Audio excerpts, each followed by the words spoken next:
Hello guys, ఈరోజు అయితే మన కాలేజ్ ఫ్రెండ్స్ అందరం అయితే బస్ స్టాప్లో అయితే మీట్ అయిపోయాం. అందరూ ఒకటిదైతే వచ్చేసి విజయనగరం అలా వచ్చి వైజాగ్ చూద్దాం అన్నాడు.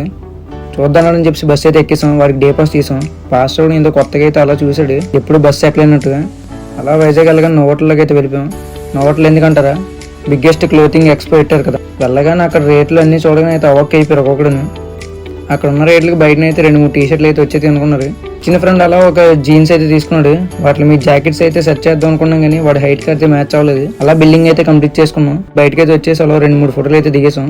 బ్యూటీ అయిన బీచ్ లోకి అయితే ఎంటర్ అయిపోయాం. బీచ్ లోకి ఎంటర్ అవగానే సమోసా కావాలన్నాడు. అలా సమోసా అయితే తినేసాం.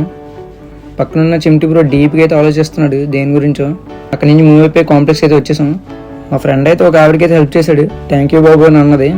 అలా ఇక్కడ షేక్స్ బాగుంటే ట్రై చేయండి అంటే నాకు నమ్మకం లేదు. నేనైతే ట్రై చేశాను, బాగుందన్న నమ్మలేదు. అలా ఒక్కొక్కటికి టేస్ట్ అయితే చూపించాను, ఓకే అన్నారు. నెక్స్ట్ ఇద్దరు చాక్లెట్ షేక్స్ అయితే ఆర్డర్ చేసుకున్నారు. మా ఫ్రెండ్ అయితే ఎలా ఉన్నాయని చూపెట్టనండి, చూపిస్తుంటే ఏటైందో మీడియా చూడండి. ఫ్రెండ్ అయితే మంచి ఫీల్ అయితే తాగుతున్నాడు. అలా లాస్ట్ లో మా ఫ్రెండ్ అయితే సాఫ్ట్ డ్రింక్ అయితే కంప్లీట్ చేశాడు. అక్కడి మూవ్ అయిపోయి బస్ స్టాప్ అయితే వచ్చేసాం. ఇంటికైతే రిటర్న్ అయిపోయాం. That's for today. Thanks for watching.